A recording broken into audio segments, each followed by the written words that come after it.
I am Samantha Andrews, 30 years old, and a single mother to my beautiful 5-year-old daughter, Emma.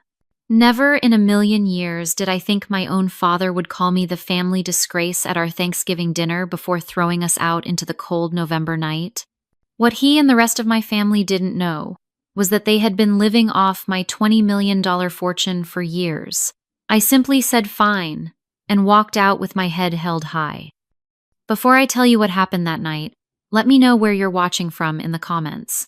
If my story resonates with you, please hit subscribe, because what happened next changed everything for me and my daughter. Growing up in the Andrews family meant appearances were everything. Our colonial-style house in an affluent Connecticut neighborhood was always spotless, ready for unexpected visits from my father's business associates or my mother's garden club friends. My father, Richard Andrews, was a banking executive who measured success in dollar signs and social standing. My mother, Eleanor, was the perfect executive wife, immaculately dressed, socially connected, and obsessed with maintaining our family's pristine reputation. From an early age, I learned that approval in our house was conditional. "Stand up straight, Samantha," my mother would whisper harshly at social gatherings. "Your posture makes you look slovenly." My father's criticisms were more direct. "Why can't you get straight, as like your brother Thomas or Jennifer never gave us this much trouble at your age?" Thomas, 2 years older, was the golden child, captain of the debate team Yale-bound, and seemingly perfect in every way. Jennifer, my older sister by 4 years, was the social butterfly who married her college sweetheart Paul right after graduation and quickly produced 2 perfectly timed grandchildren. Then there was me. I was always the odd one out, more interested in computers than cotillions, more fascinated by startups than social status. I did well in school, but preferred coding in my room to attending the country club events my parents valued so highly. Everything changed my senior year of college. I met Jack in my business ethics class. He was charming, ambitious, and for the first time I felt truly seen by someone. 6 months into our relationship, I discovered I was pregnant. When I told Jack, he disappeared, blocked my number, dropped out of our shared classes, and vanished from my life completely. I still remember the phone call to my parents. The silence after I told them lasted 27 seconds. I counted each one as my heart pounded in my chest. "You've always been determined to embarrass this family," my father finally said. "Come home. We'll figure out how to fix this situation." By fix, he meant adoption or abortion. When I made it clear I was keeping my baby, the real punishment began. Cold shoulders at family gatherings, pointed comments about girls who throw away their futures. My mother telling her friends I was taking some time off school for health reasons. Somehow I finished my degree, taking online classes and studying while my baby daughter slept. Those early days were brutally hard. I rented a tiny studio apartment and took freelance coding jobs while juggling childcare. My family provided minimal support, occasional babysitting accompanied by lectures about my poor life choices. What my family didn't know was that during those sleep-deprived nights, I was building something valuable. A startup idea I had been tinkering with since sophomore year was gaining traction. By Emma's first birthday, I had secured seed funding. By her third, my company had been acquired for a sum that still seemed surreal, $20 million after taxes. But I kept this success hidden from my family. I moved into a modest 3-bedroom house, told them I had found a stable job in tech support, and continued to endure their condescension and judgment at every family gathering. I wanted them to accept me and Emma for who we were, not for my bank account.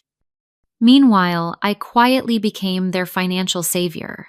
When my father's investments took a hit during the recession, I anonymously covered their mortgage through a shell company. When Thomas's successful business ventures needed capital, mysterious angel investors appeared. When Jennifer needed tuition for her children's exclusive private school scholarships mysteriously materialized. Through it all, Emma grew into a bright, compassionate little girl who somehow remained untouched by the family's subtle cruelty. She loved visiting her grandparents' house, oblivious to their backhanded compliments and the way they compared her to Jennifer's properly raised children. This Thanksgiving, Emma was 5 years old, and I was 30. I had hoped that time might have softened my family's judgment. Emma had been excited for weeks about seeing her cousins and eating her grandmother's famous apple pie. I convinced myself that this year would be different. This year, maybe they would finally see us, really see us, and accept us as we were. I couldn't have been more wrong. Thanksgiving morning dawned bright and cold. Emma bounced on my bed at 6 a.m., her eyes bright with excitement. "Is it time to go to Grandma and Grandpa's house yet?" she asked, her curly blonde hair still tousled from sleep. "Not yet, sweetheart," I smiled, pulling her in for a cuddle. "We have plenty of time to get ready."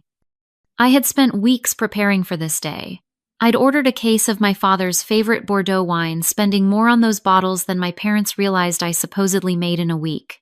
I'd purchased thoughtful gifts for everyone. A handcrafted leather portfolio for my father, a designer scarf for my mother, educational toys for my niece and nephew. After breakfast, I called my mother to confirm our arrival time. Her voice was tight with stress.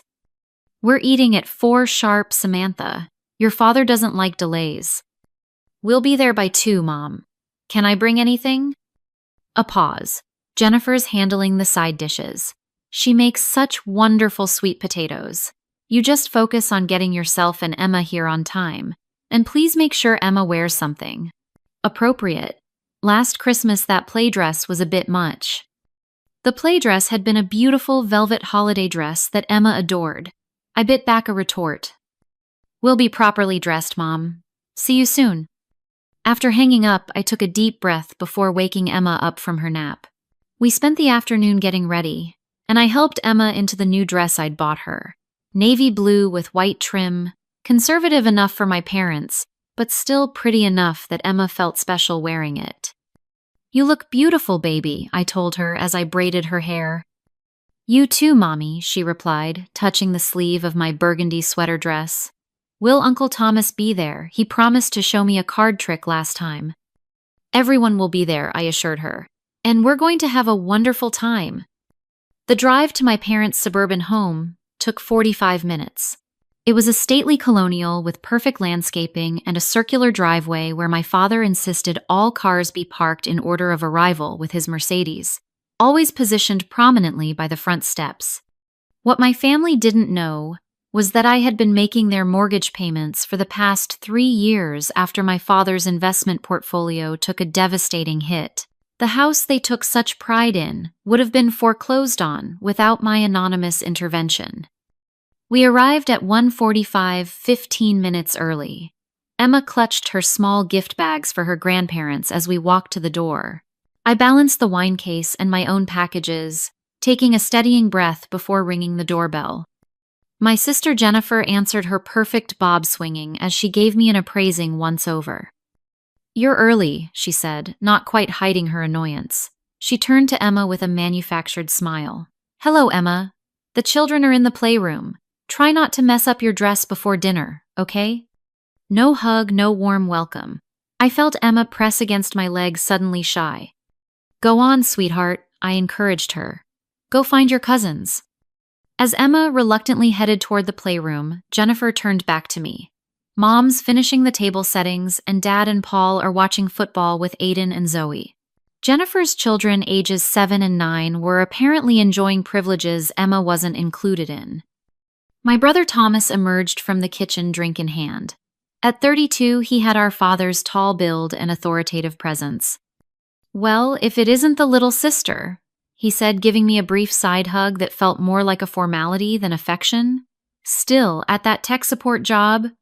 "Still going strong," I replied with a tight smile, not mentioning that I now owned the company and employed over 50 people. "Good for you hanging in there," he said, with the condescending tone that suggested answering phones was a step up from complete failure. "Let me take that wine to Dad." As I walked toward the kitchen to greet my mother, I heard my father's voice from the study. "She's early, of course. Probably has nowhere else to be. Did you see that dress on the child? At least it's not another inappropriate outfit." I froze, my chest tightening. Then I straightened my shoulders and continued walking. I would not let them ruin this day for Emma. I would plaster on a smile and get through this dinner just like I always did. In the kitchen, my mother was arranging cranberry sauce in a crystal dish. At 60, Eleanor Andrews still maintained her slim figure and highlighted blonde hair. She looked up when I entered. "Samantha, you're early." The same greeting, the same cool tone. "Hi, Mom. Happy Thanksgiving." I set down the packages I was carrying and moved to kiss her cheek. She allowed it, her body stiff. "Those go in the dining room," she said, nodding at the gifts. "We're exchanging after dinner this year. Jennifer thought it would be more civilized." "Of course," I said, gathering them up again. "Can I help with anything in here?" "Jennifer and I have it under control. Why don't you go check on Emma, make sure she's not disturbing Aiden and Zoe's game time?" I nodded, and left the familiar disappointment settling in my stomach. Still, I reminded myself this was just the beginning of the evening. Things could improve. I just needed to stay positive and keep Emma's spirits up. In the hallway, I overheard Jennifer and my father talking in hushed tones. "She's wearing a nice dress," at least Jennifer was saying, though God knows how she afforded it on her salary. "Probably maxing out credit cards again," my father replied. "Some people never learn financial responsibility." I hurried past, pretending not to hear, my cheeks burning with the irony of his statement. The man whose mortgage I secretly paid was lecturing about financial responsibility. By the time I reached the playroom, I had composed myself. I found Emma sitting alone in the corner, flipping through a picture book, while her cousins played a video game, deliberately excluding her. "Hey, sweetheart," I said brightly. "Having fun?" Her small smile didn't reach her eyes. "Aiden says I'm too little to play their game." My heart ached, but I kept my voice upbeat. "Well, why don't we go see if Grandma needs help in the kitchen? I bet she'd love to show you how to fold the napkins into those fancy shapes you like." As we walked hand in hand back toward the kitchen, I made a silent promise to Emma. No matter what happened tonight, I would protect her from understanding the true nature of our family's treatment. She deserved to believe in the warmth and acceptance that should come with family, even if the reality fell painfully short. At precisely 4 o'clock, my mother rang the small silver bell that had been a wedding gift from her own mother. The sound cut through the house, summoning everyone to the dining room. Emma squeezed my hand as we made our way to the elaborately set table. The seating arrangement was immediately apparent and telling. My father sat at the head of the table with my mother at the opposite end.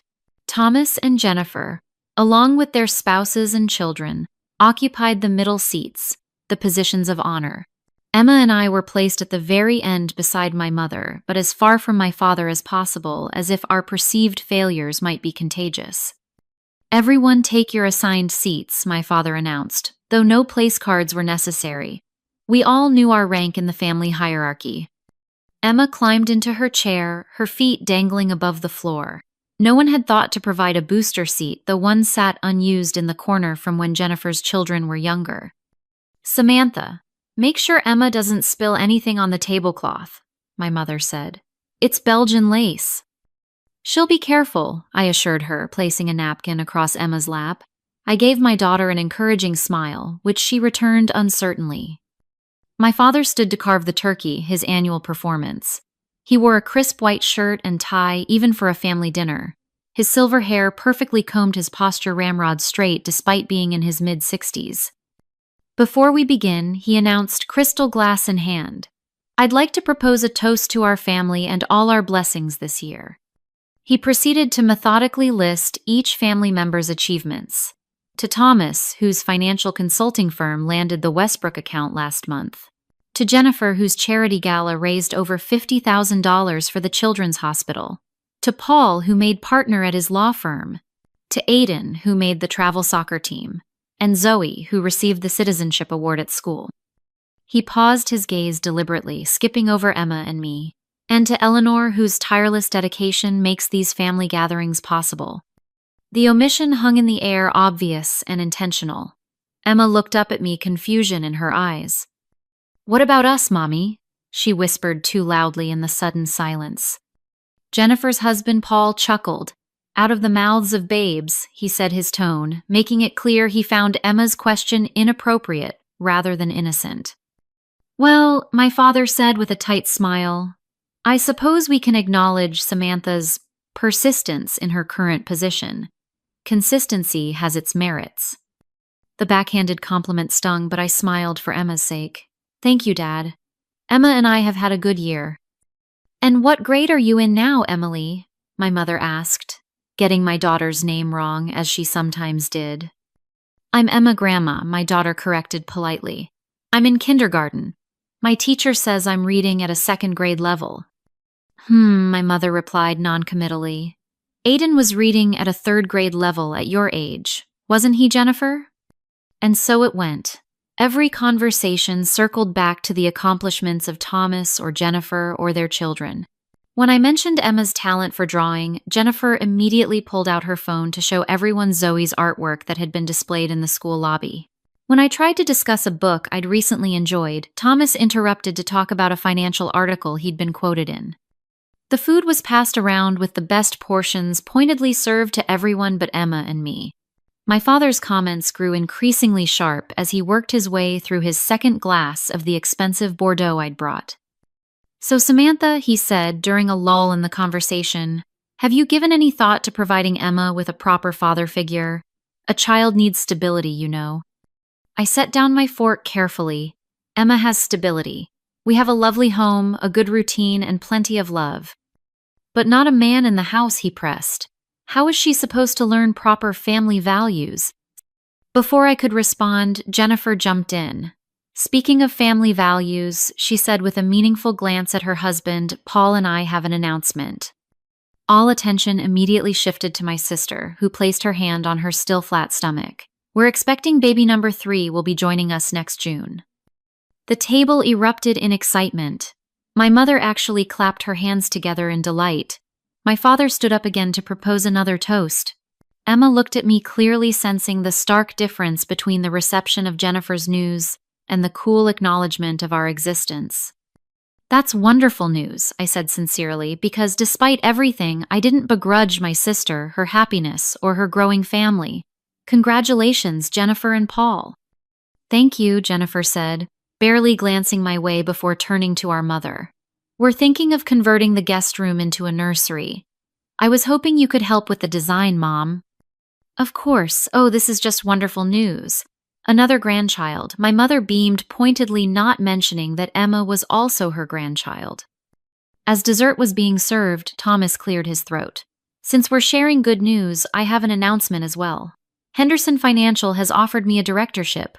It comes with a significant salary increase and stock options. Another round of effusive congratulations followed. My father actually teared up, something I'd never seen him do for any accomplishment of mine.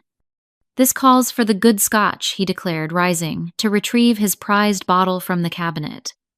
While he was gone, Emma tugged at my sleeve. Mommy, can I tell everyone about my art prize at school? Of course, sweetheart, I said, giving her an encouraging nod. Emma sat up straight. I got a blue ribbon for my painting at school, she announced proudly. It's going to be in the winter art show. There was a moment of awkward silence before my mother said, That's nice, dear. Jennifer, tell me more about your plans for the nursery. Emma's face fell, and I felt a surge of protective anger. Actually, I said, my voice stronger than I intended. Emma's achievement is quite special. Only 3 students in the entire elementary school were selected for the district showcase. Well, not everyone can afford private school art programs, Jennifer said with a dismissive wave. I'm sure the public school standards are different. Emma attends Westfield Academy. I corrected her, naming one of the most prestigious private schools in our area. What my family didn't know was that I served on the board of trustees and had endowed a scholarship program there. Westfield? My mother looked surprised. How can you possibly afford that on your salary? I manage my money carefully, I said simply.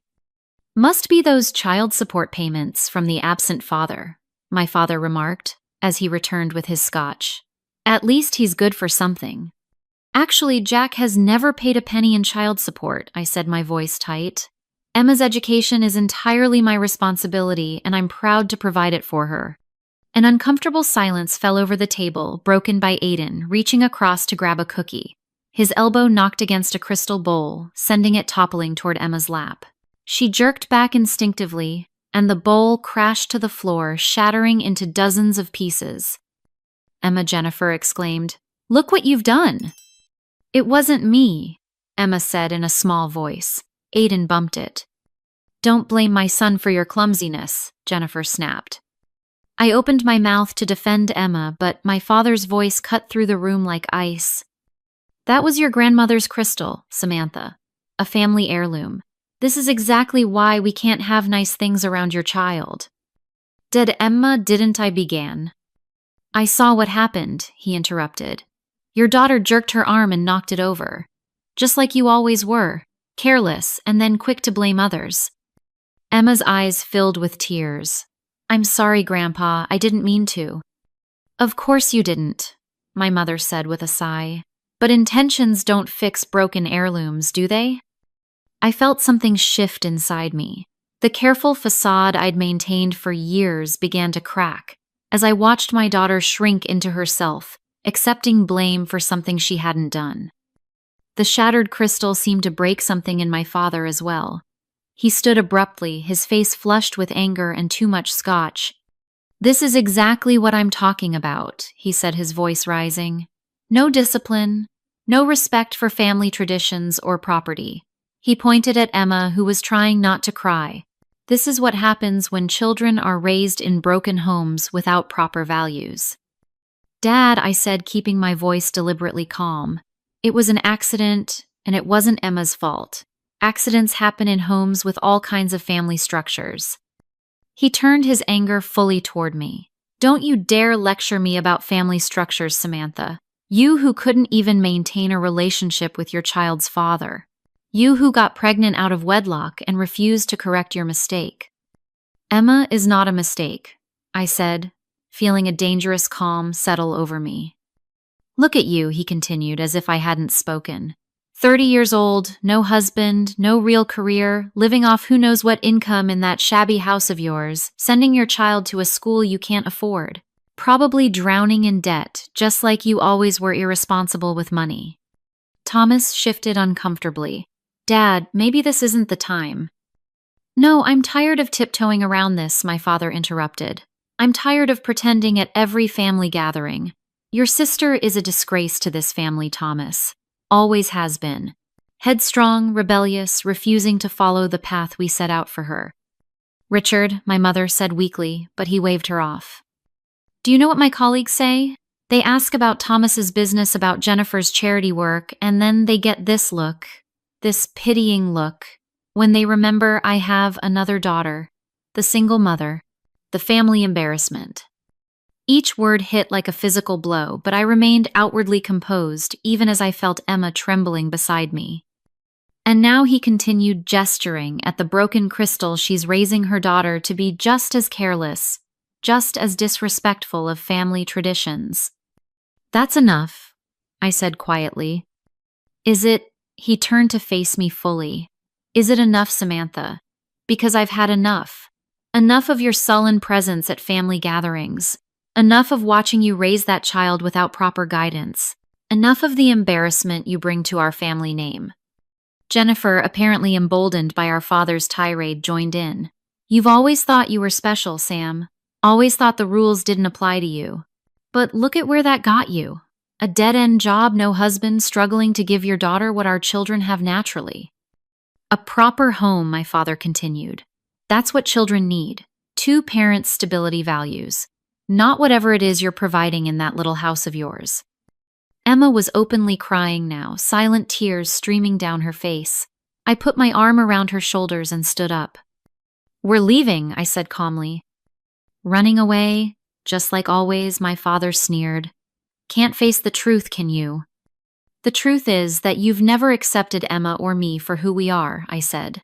"And I'm done letting you make us feel small." My father's face turned an alarming shade of red. "You want to know who made you small, Samantha? You did. With your poor choices and your stubborn refusal to listen to those who know better. And now you're doing the same to your daughter."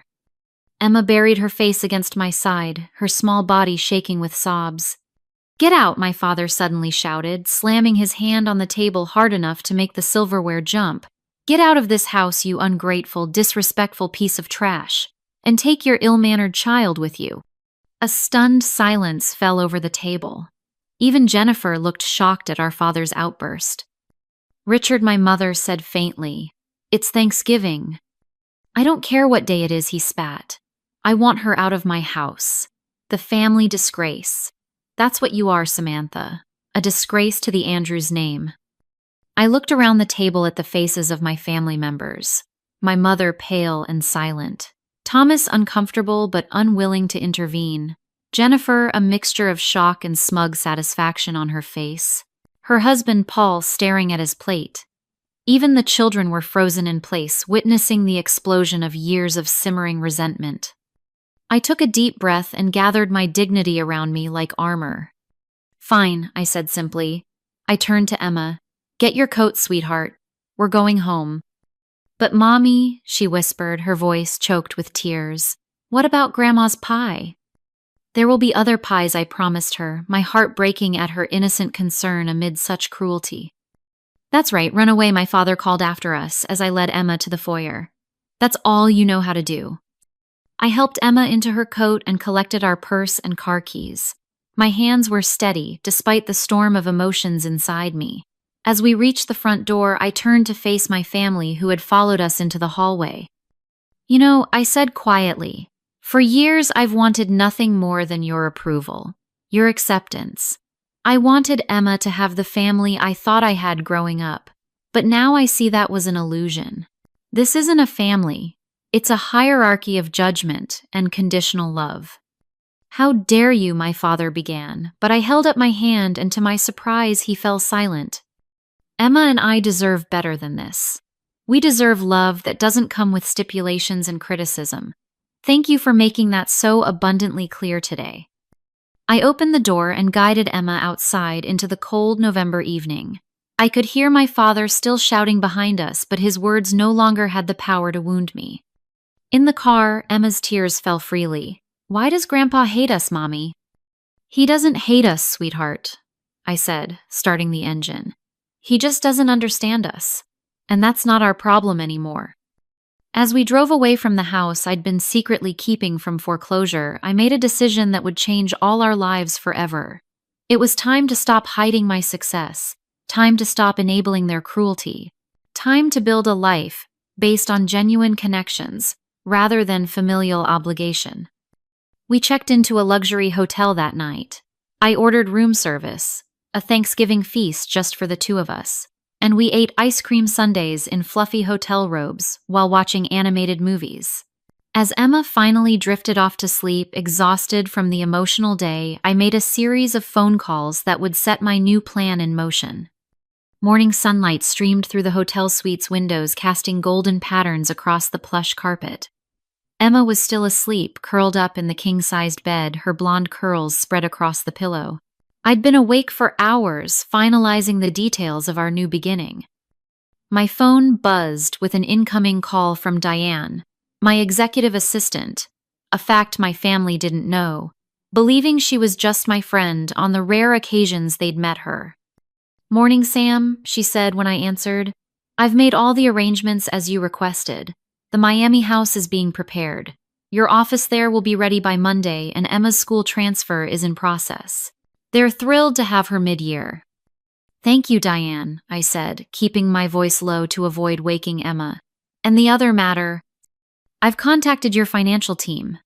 They're awaiting your final authorization to terminate all the Shell Corporation support. Just say the word." I took a deep breath. For years, I'd been anonymously supporting my family, paying my parents' mortgage funding, Thomas's business ventures covering Jennifer's children's private school tuition, and her lavish lifestyle additions. All through carefully constructed shell companies and scholarships that couldn't be traced back to me. "Do it," I said firmly. "Terminate all financial support effective immediately." "Are you sure? It's going to be quite a shock for them." "I'm sure. It's time they understood what real consequences feel like." After hanging up, I called Michael, my financial advisor. "Sam, I got your email. Are you certain about this? It's a significant change to your financial structure." "I've never been more certain of anything," I replied. No more anonymous support. No more hiding my success. It's time for honesty. All right. I'll dissolve the shell corporations and redirect those funds into your foundation account instead. Your family will start receiving notices about overdue payments within days. Thank you, Michael. As I ended the call, Emma stirred and sat up, rubbing her eyes. Mommy, where are we? At a hotel, remember? We had our own Thanksgiving dinner here last night. Her face clouded as memories of the previous evening returned. Are we going home now? I sat beside her on the bed and took her small hands in mine. Actually, I was thinking we might have a new adventure. How would you feel about moving to our house in Miami, the one right by the beach that we visited last spring? Her eyes widened. The one with the swimming pool and the big palm trees. That's the one. But what about school? And your work? There's a wonderful school in Miami that would love to have you. And I can work from anywhere. That's one of the perks of being the boss. She tilted her head. You're the boss, I thought. You helped people with computer problems. I smiled, realizing how much I'd hidden from everyone, even my own daughter in some ways. I do help people with computer problems, but I actually own the company. I'm the person in charge of everyone. Like a queen, she asked, her eyes bright with this new understanding. I laughed. Something like that. And you know what? I think it's time everyone knew that. Over breakfast, I explained to Emma, in terms a 5-year-old could understand, that we were wealthy but had kept it a secret from the family. I told her we were going to start a new life in Miami where we could be ourselves without hiding anything. Will we ever see Grandma and Grandpa again? She asked carefully, spreading jam on her toast. That will be up to them, I answered honestly. But first they need to learn how to be kind and respectful to both of us. We checked out of the hotel and drove home to pack our essentials. The movers would handle the rest in the coming days. By that evening, we were on a private flight to Miami, leaving behind the cold Connecticut November for the warm Florida sunshine. Our Miami beach house was a contemporary masterpiece of glass and white stone with panoramic ocean views and a sprawling infinity pool. Emma ran through the spacious rooms, exclaiming over the view from her new bedroom and the playroom I'd had designed specifically for her. This is really our house, she asked in wonder. Really and truly, I confirmed. And now we don't have to pretend it isn't. The first week in Miami was healing for both of us. We swam in the ocean, explored our new neighborhood, visited Emma's new school, and began to feel the weight of years of judgment and pretense lifting from our shoulders. Then the calls began. First from Thomas, his voice uncharacteristically panicked. Sam, something weird is happening. The angel investors in my business suddenly pulled out, all of them, on the same day. Did you hear anything about a market shift? No, I said calmly, but I'm sure a successful businessman like you has contingency plans. Next was Jennifer, her voice tight with controlled fury. Samantha, did you know Aiden and Zoe's school just called to say their scholarships have been revoked in the middle of the academic year? Something about the foundation that provided them dissolving unexpectedly. It's got to be a mistake. How unfortunate, I replied. I hope you and Paul can figure something out. My mother called 3 days later, her voice trembling. Samantha, something terrible has happened. We've received a foreclosure notice on the house. Your father's beside himself. He says it must be a bank error, but they're insisting we haven't made a mortgage payment in months. That sounds stressful, Mom. Have you called a financial advisor? We can't afford a financial advisor right now, Samantha. We might lose our home. The home you grew up in. Don't you care? I care about a lot of things, Mom. Like how people treat my daughter. There was a telling silence on the other end of the line. Finally, a week after Thanksgiving, came the call I'd been waiting for. My father, his voice stripped of its usual authority, almost unrecognizable in its desperation. Samantha, he said without preamble, something's very wrong. The bank says we haven't been making mortgage payments, but the statements have shown them paid. Thomas's business is collapsing. Jennifer says the children's school tuition suddenly came due all at once. It's like someone is systematically destroying this family. That sounds serious. I said, watching Emma draw pictures on our beachfront terrace. Have you considered that maybe the financial foundation of your lives wasn't what you thought it was? What are you talking about? He demanded, a hint of his old temper returning. Dad, where do you think the money has been coming from all these years? After your investments tanked in the recession, after Thomas's first 3 business ventures failed, after Jennifer and Paul started living well beyond Paul's law firm's salary. What do you know about any of this? His voice had gone very quiet. I know everything about it because I'm the one who's been paying for all of it. For years. That's impossible. You work in tech support. I own Stratasoft, the company that acquired TechFusion for $20 million 3 years ago. I'm the CEO and majority shareholder. The silence that followed was so complete I could hear his breathing. That's not possible, he finally said, but his voice lacked conviction. The mortgage payments on your house have been coming from a shell corporation called Andrews Heritage Holdings. I created it to anonymously support you and Mom after the recession. Thomas's angel investors. That was me. Jennifer's children's scholarships, my educational foundation, the family vacations, the new cars, the country club memberships, all me. Why? He started, then cleared his throat. Why would you hide this from us? Because I wanted you to accept me and Emma for who we are, not what I could give you. I wanted authentic relationships, not financial ones. But I've realized that was never going to happen. Samantha, if what you're saying is true, you need to restart these payments immediately. Your mother and I are about to lose our home. Your brother's business is collapsing. Your sister's children... My sister's children will be fine attending public school, just like the family Disgrace, and her daughter would have been fine in your eyes. The bitterness I'd kept contained for years edged into my voice. You called me trash, Dad. You threw your own granddaughter out into the cold on Thanksgiving. Actions have consequences. You can't do this to your family, he protested, but the imperious tone that had intimidated me for decades was gone, replaced by naked fear. I'm not doing anything to you, I replied. I'm simply stopping doing things for you. There's a difference. What do you want? An apology? Fine, I apologize for what I said. I was upset about the crystal. This isn't about the crystal, Dad. It's about years of conditional love and judgment. It's about teaching Emma that she deserves respect, not criticism. It's about finally being honest about who I am and what I've accomplished, despite your constant message that I was a failure. I could hear him struggling to process this seismic shift in our family dynamic. His voice, when he spoke again, was subdued in a way I'd never heard before. Where are you? We need to talk about this in person. Emma and I have moved to Miami.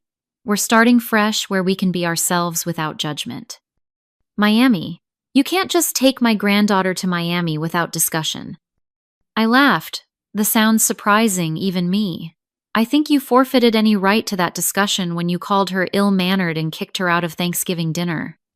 The conversation ended shortly after, with my father still reeling from revelations that had upended his understanding of our family's financial reality.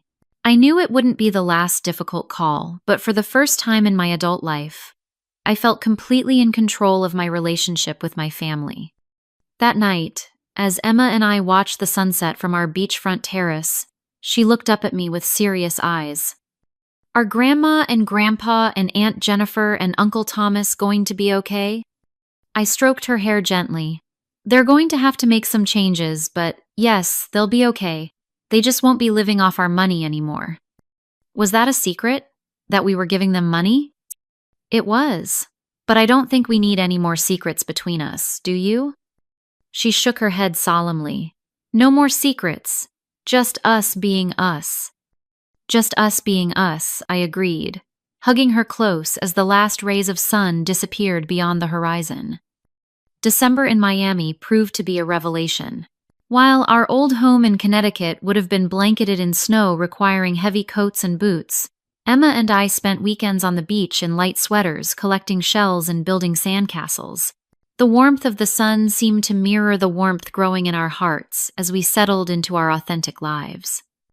Emma thrived at her new school, Wellington Preparatory Academy, where she was welcomed warmly by teachers who recognized her artistic talents and encouraged her academic curiosity. Without the shadow of family judgment hanging over her, she blossomed, making friends easily, and coming home each day bubbling with stories about art projects and science experiments. I established my company's Miami office and began working on a new educational technology initiative that had been my passion project for years, developing affordable coding curricula for underprivileged schools. In the evenings, instead of worrying about presenting the right image to my family, I focused on building a genuine support network. Our next-door neighbors, the Ramirez, had twin daughters Emma's age, and soon playdates and family dinners became regular occurrences. I joined a business women's mentoring group and found friendship with women who valued ambition and independence rather than criticizing it. For the first time in my adult life, I wasn't hiding any aspect of myself from the people around me. Meanwhile, the situation with my family continued to evolve. The calls and messages came regularly, their tone shifting from angry demands to desperate pleas to tentative reconciliation attempts. My mother was the first to truly reach out. 2 weeks before Christmas, she called, her voice lacking its usual crisp efficiency. "Samantha," she said, "I've been doing a lot of thinking since everything happened." "That's good to hear, Mom. Your father isn't handling this well. His pride is, well, you know your father." "I do," I agreed. "But this isn't about his pride. It's about respect." A long silence followed before she spoke again. "I miss Emma," she finally said, her voice small. "I find myself thinking about her drawings on the refrigerator and the way she used to help me arrange flowers." The admission surprised me. My mother had never been demonstrative with either her children or grandchildren. "She misses you too," I said, because it was true. Despite everything, Emma asked about her grandmother regularly. "I'd like to see you both. I could come to Miami. Just me." I considered her request carefully. That might be possible, but there would need to be some ground rules. Ground rules. She sounded uncertain. "Yes. No criticism of our life choices. No comparisons to Jennifer's children. No subtle digs about Emma lacking a father figure. Just acceptance of us as we are." Another pause. "I think I can manage that." And surprisingly, she did. A week before Christmas, Eleanor Andrews arrived in Miami, looking smaller and less intimidating than I remembered. She brought gifts for Emma, thoughtfully selected art supplies rather than the educational toys she usually gave that were more appropriate, and made a visible effort to engage with my daughter on Emma's terms. On her second day, as we watched Emma swimming in the pool, my mother turned to me with tears in her eyes. "I've been a terrible mother to you, haven't I?" The blunt admission left me momentarily speechless. "You always wanted me to be something I wasn't," I finally said. "I could never quite measure up to the daughter you had in mind." "I thought I was helping you," she said, twisting her wedding ring, "pushing you toward what I believed would make you happy and successful. I never considered that your definition of those things might be different from mine." And now I prompted. She gestured toward the beach house, the pool, the evidence of my success. "Now I see that you knew exactly what you were doing all along. You've built an extraordinary life, Samantha, on your own terms." It wasn't a complete reconciliation, but it was a beginning. By the time she left, we had established a tentative new relationship, one based on who we actually were rather than who she had always wanted me to be. Thomas was next. His business on the verge of collapse, he swallowed his pride and called to ask for advice rather than a handout. "I don't understand how you did it," he admitted during a video call. "Built something so successful from scratch." "Hard work," I told him, "and understanding what people actually need versus what you think they should want." "I've never been good at that," he said with surprising self-awareness. "I've always been busy trying to impress Dad." "How's that working out?" I asked, not unkindly. He laughed ruefully. "Not great. He's how different now. Quieter. Sometimes I catch him staring at your old pictures from college. I think he misses you." "He misses the idea of controlling me," I corrected. "That's different from missing me." Thomas considered this. "Maybe. Or maybe he's realizing what he lost by trying to control you all these years. Over the following weeks, Thomas and I developed a new kind of sibling relationship. I didn't rescue his business, but I did connect him with advisors who could help him restructure it on a more sustainable model. He began to see me as a peer, rather than his little sister who had made a mess of her life, and I found I enjoyed his company when it wasn't colored by competition and judgment. Jennifer proved the most resistant to change. When she finally called, her voice was tight with barely controlled anger. "Do you have any idea what you've done? Aiden and Zoe had to leave their school mid-year. Do you know how traumatic that is for children?" "About as traumatic as being called ill-mannered and thrown out of Thanksgiving dinner," I suggested. "That was different. Emma is younger, she probably doesn't even remember." "She remembers," I said firmly. "Children always remember when they're made to feel unwelcome." "So, this is revenge. Punishing my children for something their grandfather said." "This isn't punishment, Jennifer. It's reality. Paul makes a good salary. You live in a beautiful home. Your children will receive an excellent public education, just as they would have if I'd never stepped in with private school tuition." "It's not the same, and you know it," she snapped. "Not everyone has $20 million to throw around." "No, they don't. Which is why those who do have resources should be treated with respect, not contempt." We ended the call at an impasse, but in the weeks that followed, small changes emerged. Jennifer's social media posts, once filled with expensive vacations and designer purchases, became more modest. She mentioned volunteering at Aiden and Zoe's new school, and eventually she sent a brief text after Emma's birthday asking if her daughter might like to video chat with her cousins sometime. It was a small olive branch, but I accepted it for Emma's sake. The children, after all, were innocent in the adults' conflicts. My father remained the most distant. He communicated primarily through my mother, seemingly unable to directly address the reversal in our power dynamic. The mortgage on their house was modified to a more affordable payment after they sold one of their cars and cut back on country club memberships and other luxuries. I heard through Thomas that he'd taken a consulting position to supplement his retirement income, his first actual work in years. As Christmas approached, Emma and I planned our first holiday celebration in our new home.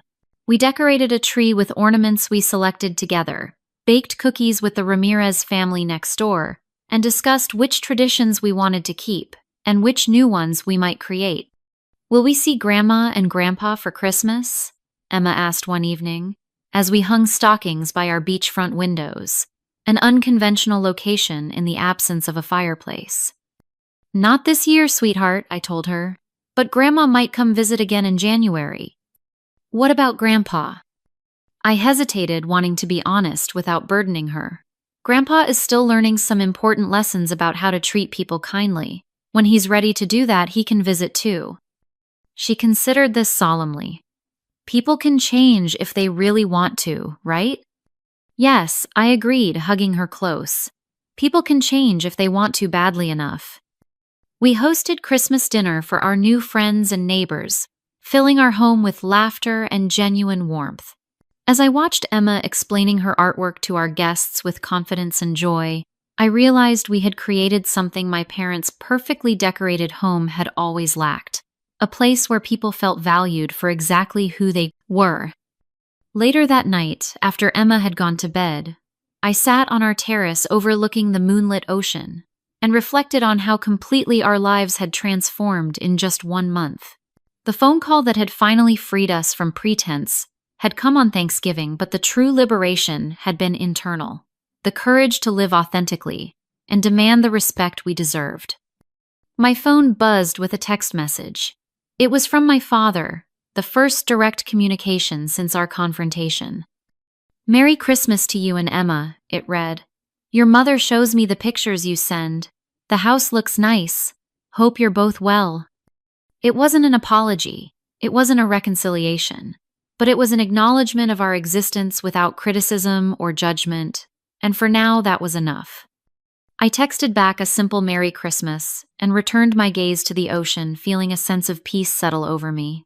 We had created a home where Emma would grow up, knowing her worth wasn't determined by others' expectations, where she would learn that respect must be earned, not demanded, where she would understand that family could be defined by love and acceptance rather than obligation and judgment. It was the greatest gift I could have given her, and myself. 6 months after that fateful Thanksgiving dinner, Miami's summer heat had settled over the city, like a warm embrace. Emma had completed her first semester at Wellington Prep, with glowing reports from her teachers and a growing circle of friends. Her artwork had been featured in the school's spring exhibition, and her self-confidence blossomed with each passing day. I sat on our beachfront terrace, watching her build an elaborate sandcastle with the Ramirez twins, her laughter carrying on the sea breeze. The change in her was remarkable. Gone was the hesitant child who second-guessed herself, replaced by a vibrant, assertive little girl who knew her own mind. The healing hadn't happened overnight. In those first weeks after Thanksgiving, Emma had frequent nightmares about being yelled at, about not being good enough. We worked through it together with the help of a gentle child psychologist who specialized in family trauma. Gradually, the nightmares subsided, replaced by dreams of ocean adventures and flying through clouds. My own healing journey had been more complex. Years of conditioning to seek approval from people who were fundamentally incapable of giving. It couldn't be undone in a single moment of courage. There were days when old doubts crept in, when I questioned whether I'd done the right thing in cutting off financial support and exposing my success. But those moments grew fewer and farther between, as I built a life centered on authenticity rather than appearance. I expanded my company's educational initiatives, creating a foundation specifically designed to support single parents in the tech industry. The work was deeply fulfilling, a way of transforming my own painful experiences into something that could help others. My relationships with my family had evolved into something I never would have imagined possible. My mother visited monthly each time, seeming a bit more relaxed, a bit more genuine. During her last visit, she'd actually kicked off her shoes to walk barefoot on the beach with Emma, something the Eleanor Andrews I grew up with would never have done in public. I was so concerned with what other people thought she admitted during that visit that I never stopped to ask myself what I actually wanted. Thomas had rebuilt his business on a smaller, more sustainable scale, and we'd developed a surprisingly collaborative professional relationship. He consulted on some of my foundation's initiatives, bringing a financial perspective that complemented my technical expertise. For the first time in our lives, we worked as partners rather than competitors. Jennifer remained the most distant, but even she had begun to thaw. After initial resentment about her children's changed circumstances, she'd eventually acknowledged that they were adapting well to their new school. Aiden had discovered a talent for science that might never have emerged in his previous environment, and Zoe had made friends with a more diverse group of children. "I still think you could have warned us," she said during one of our infrequent phone calls, "but I suppose we wouldn't have listened anyway." And then there was my father. Richard Andrews had been the last to reach out meaningfully, his pride a formidable barrier to reconciliation. But life has a way of putting things in perspective, and in his case it came in the form of a minor heart attack in April, a warning event as his doctor called it. I'd flown to Connecticut, immediately sitting in the hospital waiting room with my mother while he underwent tests. When I finally saw him propped up in the hospital bed, looking smaller and more vulnerable than I'd ever seen him, something shifted between us. "You came," he said, surprise evident in his voice. "Of course I came. You're still my father." He was quiet for a long moment, the machines beeping softly in the background. "I've been thinking a lot lately," he finally said, "about choices, about what matters in the end." I waited, giving him space to continue. "It's not the house or the country club membership," he said. "When you're lying in a hospital bed thinking you might die, none of that matters at all." "What does matter?" I asked gently. His eyes, so like my own, met mine directly. Family, but not the way I defined it. Not appearances or achievements or following some prescribed path. Just knowing there are people who care if you live or die. It wasn't exactly an apology, but coming from Richard Andrews, it was revolutionary. In the weeks that followed as he recovered and made the lifestyle changes, his doctor recommended we began rebuilding our relationship one careful conversation at a time. He would never be demonstrative or overtly affectionate. He would always retain some of his formality and reserve. But the cutting judgment, the conditional approval, these began to fade, replaced by something that resembled respect. Now, in June, he and my mother were planning their first visit to Miami together. I'd prepared Emma, carefully explaining that Grandpa was working on being kinder and more understanding, and that we would give him a chance to show us this new side of himself. People can change if they want to, badly enough, she reminded me, echoing our Christmas conversation. Maybe Grandpa wants to change. I think he does, I agreed, and we can appreciate that effort while still protecting ourselves. That was perhaps the most profound lesson I'd learned through this journey, that forgiveness didn't require vulnerability, that boundaries weren't punishment but protection, that love could exist, alongside clear expectations, of respect. I'd created a foundation called New Beginnings that provided resources, mentorship, and community for single parents. Through this work, I'd met dozens of women and men who shared similar stories of family judgment and rejection. Many had internalized the message that their non-traditional families were somehow lesser, that they had failed by not meeting conventional expectations. "You taught me that I don't have to accept that narrative," one young mother told me at a foundation event, "that I can define success on my own terms." Hearing my own journey reflected back to me through the experiences of others reinforced the universal nature of our human need for acceptance and our right to define family in ways that nurture rather than diminish us. Emma and I had created our own definition of family, one that included her grandparents and aunt and uncle to varying degrees, but also encompassed our neighbors, my colleagues, her friends, and the community we'd built around us. It was a family defined by mutual respect and genuine care rather than obligation or biology alone. As the sun began to set over the ocean, painting the sky in brilliant oranges and pinks, I called Emma in from her sandcastle building. The Ramirez family was coming over for a barbecue, and we needed to prepare. "Mom," she said as we walked hand in hand back to the house, "are you happy we moved here?" I looked down at her sunlit face, so open and trusting, and felt a surge of gratitude for the journey that had brought us to this place of peace. "Incredibly happy," I told her. "Are you?" She nodded enthusiastically. "I like being able to just be me. And I like that you're just you, too."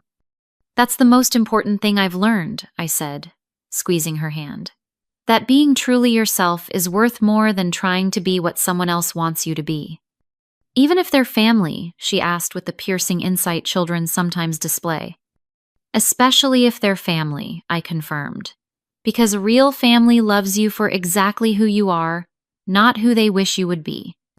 That night, surrounded by friends who had become family, watching Emma laugh and play without the shadow of judgment hanging over her, I reflected on how a moment of crisis had ultimately led to liberation. My father's cruel words at Thanksgiving had been painful beyond measure, but they had also been the catalyst for breaking free from patterns of pretense and seeking approval that could never truly be earned. The $20 million had never been the real issue. Money was simply the tool that had allowed me to maintain the illusion that I could buy my family's acceptance. In revealing my success, I hadn't just changed their perception of me. I had changed how I perceived myself and what I was willing to accept in relationships. As our guests departed and Emma prepared for bed, I received a text from my father. "Looking forward to seeing you and Emma next week. Been practicing my sandcastle building skills." The simple message, free from criticism or judgment, represented a transformation I once would have thought impossible. Not perfect, not complete, but a genuine effort to connect on new terms. Mom, Emma called from her bedroom. "Can you read me a story?" "Coming, sweetheart," I replied, putting down my phone and moving toward the sound of her voice. Toward the future we were building together, one authentic moment at a time. Have you ever had to set boundaries with family members who didn't respect your choices? I'd love to hear your experiences in the comments below. If this story resonated with you, please hit that like button and subscribe to hear more stories of personal growth and transformation. And if you know someone who might need to hear this message about standing up for themselves and their children, share this video with them. Remember, you deserve respect just as you are, and sometimes the most loving thing you can do for yourself is to require it. Thank you for listening to my story, and I wish you the courage to live authentically in your own life.